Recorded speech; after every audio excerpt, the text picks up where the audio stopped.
Professeur Pascal Charlemagne, l'on vous suit attentivement et justement l'on sait tout le mal et la gêne qui est nôtre, nous autres Camerounais, lorsque parfois on a l'impression que l'objectif est ici de vouer aux gémonies deux dignes fils du Cameroun. On ne va pas rappeler quand même le parcours qui est celui de Yannick Noah, même au sein de la tanière où il est parfois revenu soutenir à sa manière, de façon psychologique. C'était ainsi qu'il s'est présenté à l'époque lorsqu'il était chez les Lions.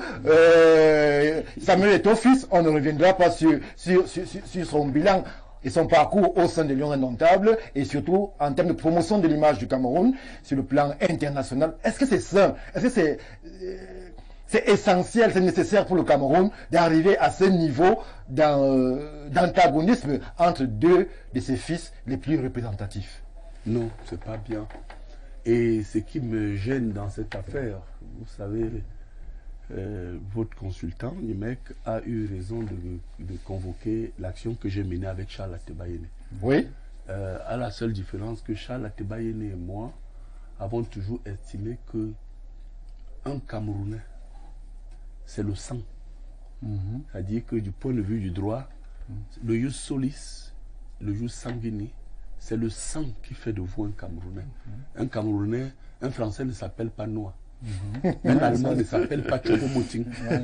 Bon, et sur cette précision qui est très importante, on doit réconcilier les Camerounais. Je vous prends mon cas. Ma compagne, qui est au magistrat, ça aussi qu'il faut le dire en France, qui est de la Guadeloupe, oui, avec qui j'ai eu mes 3 fils. J'ai 3 garçons. Leur maman est française.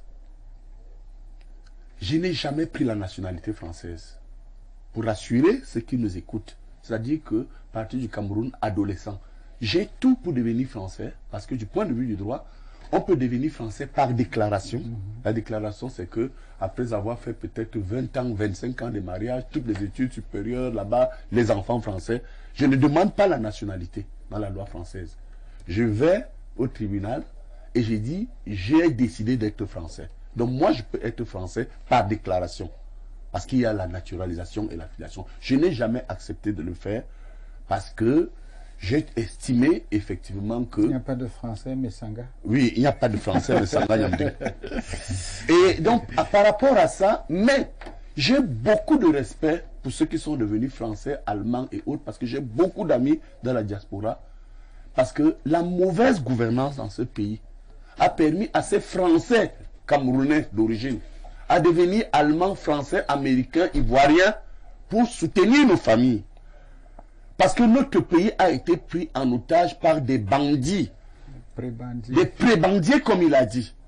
Et il faudrait qu'on évite tout ce qui peut nous diviser. Si nous voulons reprendre ce pays demain, après mon maître politique Paul Biya, que je soutiens, il faudrait qu'on tienne des discours qui rassemblent. Alors, et sur ce point dont je reviens donc sur votre... Professeur, permettez que je reste avec vous. Alors, des discours qui rassemblent, mais ici, il n'est pas question de rassemblement. Le maître nous a précisé qu'il s'agit de forts intérêts. On sait très bien le lien qui réunit Yannick Noah et Coq Sportif. Oui. Et on sait aussi la démarche qui amène Samuel Eto'o vers One All Sports. Donc là-bas, il n'est pas question de patriotisme, d'affection. Il est question d'intérêt entre deux Camerounais, des intérêts diamétralement antagoniques. C'est là où je vais donc maintenant vous répondre.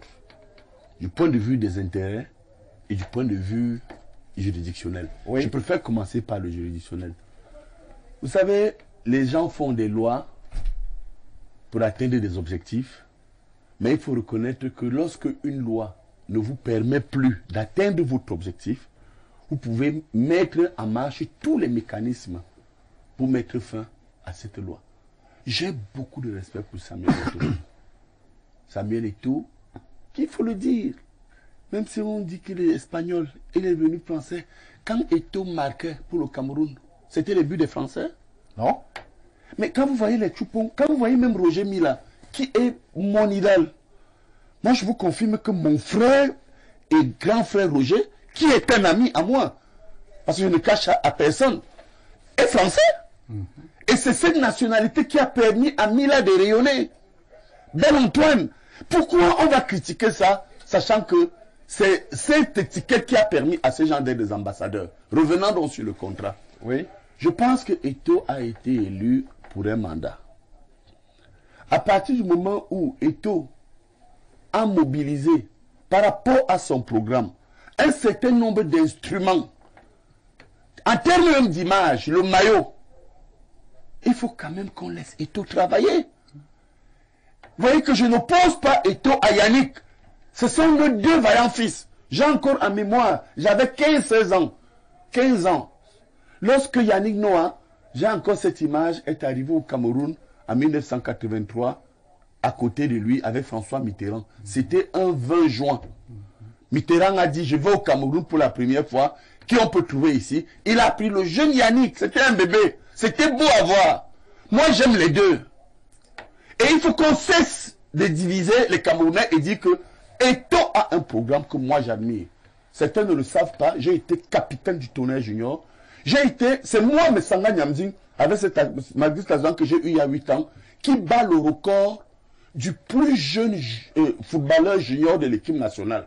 Sur le Sénonouga. Avec Djelezek. Oui. Mes promotionnels, c'est les Mabouang, les Songo, les Missé. On nous a appelés à l'équipe nationale la même année avec Djelezek Junior. J'ai 5 sélections à l'équipe nationale junior. Attendez, vous allez comprendre pourquoi je vous explique cela. Et je pense que Eto'o, moi, il me fait rêver. Parce que j'ai été champion du Cameroun junior 2 fois avec le Tonnerre junior, avec Boué. Et j'ai été, et là les gens ne le savent pas, pourquoi vous allez comprendre pourquoi je soutiens Eto'o. Dans sa démarche en tant que manager. Oui. Et j'adore Yannick Noah aussi. Alors, mais vous ne pouvez pas les réunir sur ce point. Je vais le faire parce que je fréquente les deux. Moi, Messanga Nyamdi, je vais le faire. Et je vais leur expliquer, j'ai commencé ma démarche. Et vous allez voir que quand nous étions juniors, je suis le vainqueur de la 2e édition de la Coupe Top, ce qu'on appelle la Coupe des Brasseries, avec le Racing Club de la Briqueterie. Moi, j'étais capitaine dans l'autre équipe, il y avait Mabouang, Missé, Voum, etc. On a gagné ça à l'école de Konogo. Moi, je suis vainqueur. Permettez-moi de vous dire que Eto'o, vraiment, ce serait un sacrilège que de dénigrer ce garçon. Pourquoi j'ai fait cette rétrospective? Parce que quand nous étions jeunes, on n'avait pas de radio, on n'avait pas de télévision. Mais je pouvais vous dire que quand on vous parle de Panthère de Banganté, il y a tel joueur. Quand on vous parle d'étoile filante de Garoua, il y avait tel joueur. Quand on vous parle d'entente, il y avait Dimene. Quand on vous parle de fédéral de Fouman, il y avait Fauchivé. Quand on vous parle de Bamboutos, il y avait Djou. Quand on vous parle de l'Union, il y avait Bansoa. Quand on vous parle même de Tampé de Nanga et Boko, il y avait Essi et les Koundé. Oui. Quand on vous parle... Non, écoutez, c'est important. C'est important. Alors, Eto'o a ressuscité ça. Oui. Eto'o, les gens qui parlent ne connaissent pas l'histoire du football. On n'avait pas de radio. Mais je sais que quand Balmayo Club venait jouer contre Tonnerre ou Canon, tout le monde disait qu'on va aller voir Benchel. Je ne comprends pas pourquoi un garçon comme Eto'o, il a ressuscité le ballon d'or.